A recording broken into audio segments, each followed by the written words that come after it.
अस्सलामुअलैकुम रहमतुल्लाहि व बरकातुहू। अल्लाह के पाक नाम से शुरू जो बड़ा मेहरबान नहायत रहम फरमाने वाला। दोस्तों, जो अमल मैं आपकी खिदमत में पेश करने लगा हूँ ये है मर्द और ख़वातीन के लिए, ख़ासकर उन नौजवानों के लिए जो इस बीमारी के अंदर मुब्तला हैं और अपनी ज़िंदगी से मायूस हो चुके हैं।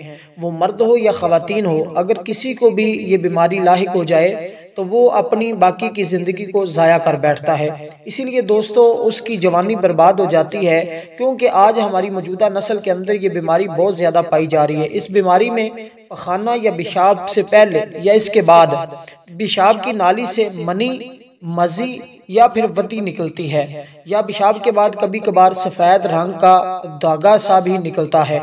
इस बीमारी में मरीज को कमर में दर्द, घुटनों में तकलीफ, आंखों के सामने अंधेरा छाया जाता है, फिर चक्कर आते हैं और कमजोरी दिन ब दिन बढ़ती चली जाती है। और इसी तरह भूख नहीं लगती और कुछ खाने पीने को भी दिल नहीं करता।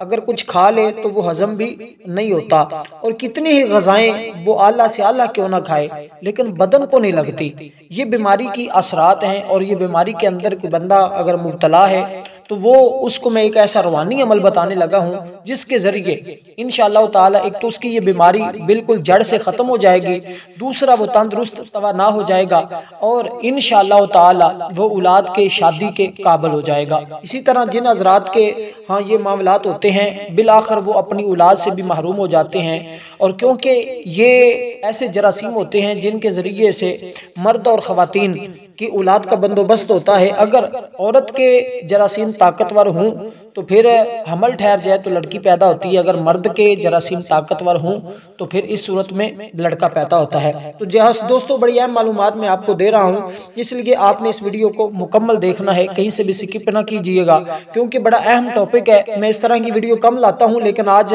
बहुत सी माँ बहनों के ये सवाल हो रहे थे तो मैंने आप दोस्त अहबाब के लिए ये एक ऐसा कीमती अमल दे रहा हूँ। इंशाअल्लाह सारी ज़िंदगी आप मुझे दुआएं देंगे, क्योंकि इससे बहुत नौजवान आजकल डरते भी हैं कि हम शादी करवाने के काबिल नहीं, हमारी शादी हम क्यों शादी करवाएं जब हम इस काबिल ही नहीं। तो इसलिए दोस्तों आपकी ये परेशानी बिल्कुल ख़त्म होने वाली है, और इंशाअल्लाह इस बीमारी के होने की बहुत सी वजूहात हैं कि किस किस वजह से ये बीमारी हो सकती है। सबसे पहले हम समझते हैं मनी। मनी क्या होती है? मनी सफ़ेद रंग का जो निकलता है मादा उसको मनी कहा जाता है। मज़ी जो होती है वो गूंदनुमा होती है, यानी कि पेशाब के बाद या पहले वो हल्की सी निकलती है सफ़ेद रंग की। मनी निकले तो गुस्ल फ़र्ज हो जाता है, लेकिन मज़ी निकले तो इससे गुस्ल फ़र्ज नहीं होता। इसी तरह ख़वातीन को भी इस तरह का सफ़ेद रंग का पानी निकलता है और उसको भी मज़ी और मनी इस तरह के नाम दिए जाते हैं। जैसे मर्द के साथ ये मामला होता है, इसी तरह ख़वातीन के साथ भी ये मामला हो सकता है।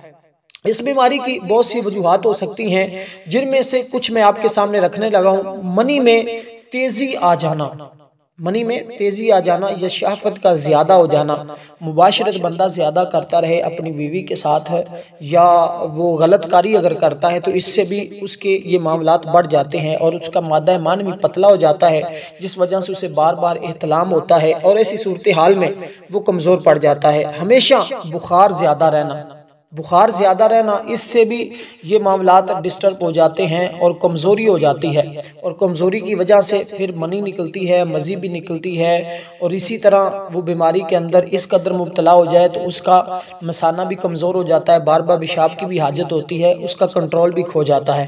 और इसी तरह हर वक्त दिल और दिमाग में सोबत की बातें बैठाए रखना, यानी कि हर वक्त इस तरह के ख्यालात देखना। आजकल गलत कारी की वजह से, गलत फिल्मों ड्रामों की वजह से नौजवानों के अंदर ये बात बहुत ज़्यादा पाई जाती है, क्योंकि अक्सर नौजवान ख़वातीन और लड़के लड़कियां गाने सुनते हैं, म्यूज़िक सुनते हैं, इस वजह से उनके अंदर शहवत का गलबा होता चला जाता है, जिस वजह से वो इस तरह के मामलात में अंदर जब पड़ते हैं तो उनको फिर जब उनके दिल के अंदर हर वक्त दिमाग के अंदर ऐसी बातें चलती रहती हैं और इस बातें में सोचते रहते हैं, फिर उनकी शहवत में गलबा आता है, यहाँ तक कि उनके वजूद के अंदर ये कमज़ोरी आना शुरू हो जाती है। रास होते हैं तो फिर बार बार एहतलाम होता है, और इस तरह के मामलात उनके साथ बहुत ज़्यादा होते हैं। इसी तरह बाज़ हमारे नौजवान लड़कियाँ और लड़के अपनी उंगली का इस्तेमाल करते हैं, जिसके ज़रिए वो अपनी मनी को खारिज करते हैं, और इसी तरह हिजड़ों से वो बाज़ औक़ात नौजवान सोबत करते हैं और ऐसे बुरे काम करते हैं, इससे भी वो नामर्दगी तक पहुँच जाते हैं, और इसी तरह ख़वातीन के अंदर भी ये मामलात बहुत ज़्यादा पाए जाते हैं। दोस्तों सबसे पहले अगर किसी बंदे को बहुत ज़्यादा एहतलाम होता है, उसके लिए मैं एक अमल आसान सा बताऊंगा और एक आपको ये तवीज़ जो नक्श आपको स्क्रीन पर नज़र आ रहा है, इस नक्श को भी आपने साफ पेज पर इसी तरतीब से दायरे बना लेने हैं। आपने बिहक्के अबा बकरीन सदीकिन बिहक्के उमर फ़रूक और इसी तरह आपने ये मुकम्मल लिख लेना है और इसको आपने अपने गले में या बाजू पर बांध देना है। चंद दिन आप पहनेंगे या बांध देंगे, इंशाल्लाह आप इससे हिफाजत हो जाएगी और आपके ख्यालात भी ख़त्म हो जाएंगे और जो भी ये मर्ज़ लगा हुआ है इससे भी आपको छुटकारा हो जाएगा। इसके साथ मैं एक नुस्खा भी बता देता हूँ, अगर आप उसको अंडे का इस्तेमाल करेंगे, जो तरीका भी मैं बताने लगा हूँ, इंशाल्लाह वो आपकी गई हुई जवानी भी वापस आ जाएगी और शादी के काबिल भी हो जाएंगे।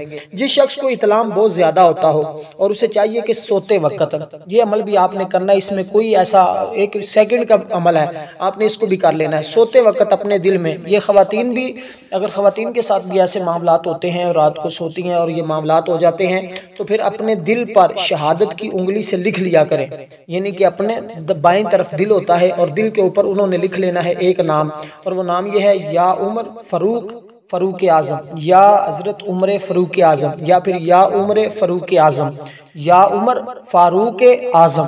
ये अल्फाज आपने लिख लेने जो स्क्रीन पर भी नज़र आ रहे हैं। इंशाल्लाह इससे आप आइंदा के लिए आपकी हिफाजत रहेगी और आपको दोबारा इंशाल्लाह एहतलाम नहीं होगा अगर आप इसको मुसलसल जारी रखते हैं, और शैतान के गलबे से आप महफूज रहेंगे, क्योंकि हज़रत उमर के नाम से भी शैतान दूर भागता है।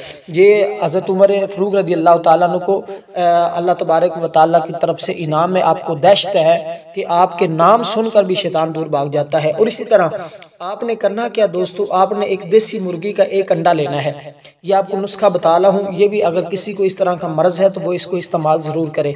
देसी मुर्गी का एक अंडा फोड़ कर किसी बर्तन में लें, फिर अंडे की पलीक यानी कि जर्दी और सफ़ेदी दोनों के बराबर गाजर का रस लें, यानी कि एक अंडा ले लें, उसको किसी प्लेट के अंदर, किसी बर्तन के अंदर निकाल लें और उसकी जर्दी और सफ़ेदी दोनों के बराबर, यानी कि जितना वो अंडा है उतना उसके अंदर गाजर का रस लें, फिर इतनी ही मिकदार में शहद और घी इसमें डाल दें।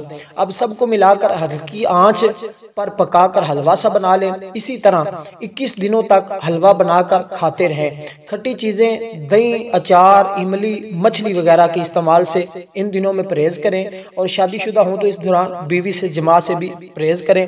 इंशाल्लाह ये आपका मुकम्मल इलाज हो जाएगा, किसी हकीम तबीब के पास जाने की ज़रूरत नहीं। ये आपको ऐसा अमल दे दिया है, इंशाल्लाह सारी ज़िंदगी आप दुआएं देंगे और इस बीमारी से आप हमेशा के लिए महफूज हो जाएंगे। और आइंदा के लिए एहतियात कीजिएगा, अपनी दुआओं में ज़रूर याद रखिएगा। वीडियो को लाइक ज़रूर कीजिएगा, चैनल को